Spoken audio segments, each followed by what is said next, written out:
தமிழ் வணக்கம்.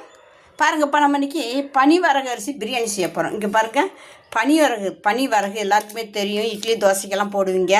அந்த பனிவரகு அரிசியை தான் இட்லி பிரியாணி செய்ய போகிறோம். பாருங்கள், பிரியாணிக்குள்ள பொருள் பாருங்கள். பனிவரகு நல்லா கழுவி ஊற வச்சுருக்கோம். தண்ணியோட போய் ஊறிட்டுருக்கு. அடுத்து பாருங்கள், காலிஃப்ளவர். அடுத்து பாருங்கள், காளான் ஒரு பாக்கெட்டு காளான். ஒரு பாக்கெட் காளானை மஞ்சத்தூள் போட்டு உப்பு போட்டு கழுவி வச்சுருக்கோம். அதனால் இப்போ காளான் கொஞ்சம் கருப்பாகிடுச்சு. அடுத்து தேவையான பொருள் பாருங்கள். அதுக்கு பாருங்கள், உப்பு தேவையான வச்சுருக்கோம். ஜீரக பவுடரு, மஞ்சத்தூள், மிளகுத்தூள், கரம் மசாலா தூள், பெருஞ்சீரகத்தூள், பெருங்காய பவுட்ரு. தாளிக்கிறதுக்குள்ள பொருளுக்கு பாருங்கள். தாளிக்கிறதுக்கு ஏலக்காய், பட்டை, பூ வச்சுருக்கோம். வெங்காயம் பாருங்கள், வெங்காயம் கட் பண்ணி வச்சுருக்கோம். இஞ்சி விழுது, பூண்டு விழுது, பச்சை மிளகாய், வெங்காயம், கருவேப்பிலை. இப்போ தாளிப்போமே. பாருங்கள், தாளிக்கிறதுக்கு நல்லெண்ணெய் போட்டிருக்கோம். நல்லெண்ணெயில் தான் நீங்கள் செய்ய போகிறோம். நெய்யெல்லாம் சேர்க்காமல் நல்லெண்ணெயில் செய்ய போகிறோம். பாலிக்க இந்த பொருளை போட்டுருவோம். போட்டிருங்க தான் நல்லா இப்படி கிண்டிடுவோம். ஸ்டவ்வை குறைச்சிக்கிடுவோம்.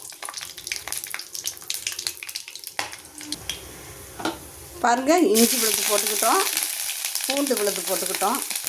போட்டு கிண்டி எடுத்துக்கிறோம்.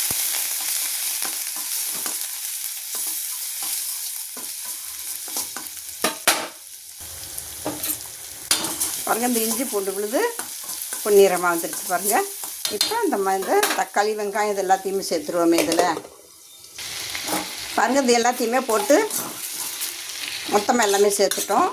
தனித்தனியாக போடலை. இப்போ பாருங்கள், எல்லாம் வதங்கிட்டுருக்கு. இந்த மசாலா எல்லாத்தையுமே இதில் சேர்த்துருவோம். பாருங்கள், எல்லாம் வதங்கிக்கிட்டு இருக்குது.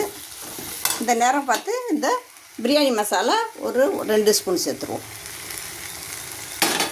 இதையும் சேர்த்து கிண்டி விடுவோம்.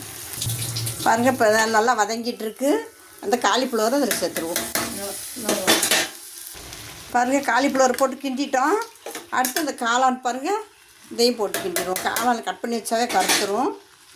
பாருங்கள், இதெல்லாம் வதங்கிட்டுருக்கு. நல்லா மசாலையில் வேகட்டும். இப்போ ஒரு தட்டை போட்டு மூடிடுவோமே. எல்லா சாமான் சேர்த்துட்டோம். நல்லா வெந்துருச்சு. பாருங்கள், இப்போ குக்கரில் மாற்றிடுவோமே. பாருங்கள், குக்கரில் மாற்றிட்டோம். இந்த டம்ளரில் 2 டம்ளர் அரிசி, இப்போ 4 டம்ளர் தண்ணி வச்சுருக்கோம். இப்போ இந்த தண்ணி பாருங்கள், இதெல்லாம் இந்த மசாலையெல்லாம் கழுவி இந்த தண்ணியிலே ஊற்றுறோம். இந்த குக்கர்லேயே இந்த மசாலையெல்லாம் கழுவி இந்த குக்கர்லேயே போட்டோம். பாருங்கள், இப்போ இது இப்படியே கொதிக்கட்டும். பாருங்கள், நல்லா கொதித்து வந்துடுச்சு. இந்த சமயம் என்ன செய்வோம், தயிர், கெட்டி தயிர் பாருங்கள், கட்டி தயிர் வீட்டில் போட்டு கெட்டி தயிர் இதில் ஒரு 3 ஸ்பூன் போட்டுக்கிடுவோம். பாருங்கள், மசாலையெல்லாம் நல்லா கொதித்து வந்துருச்சு. இப்போ அரிசி பாருங்கள், கழுவி வடிகட்டி வச்சுக்கோம். இந்த அரிசி இதில் சேர்த்துருவோமே. இந்த அரிசியை இதில் சேர்த்துருவோம். இது மத்தி இந்த அரிசியை இதில் சேர்த்துருவோம். பாருங்கள், பனிவரகு அரிசி பிரியாணி எப்படி வெந்துக்கிட்டு இருக்குன்னு.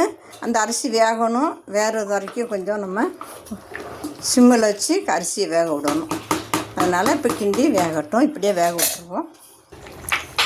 பாருங்கப்பா, அரை பதத்துக்கு வெந்திருக்கு. இன்னும் வேகணும். பாருங்கப்பா, பனிவரகு அரிசி பிரியாணி வெந்துக்கிட்டு இருக்கு. பாருங்கள், இன்னும் கொஞ்சம் வேகணும். இந்த தண்ணிக்கு இதுக்கு இந்த தம்மலோட்டம் சரியாக வந்துடும்.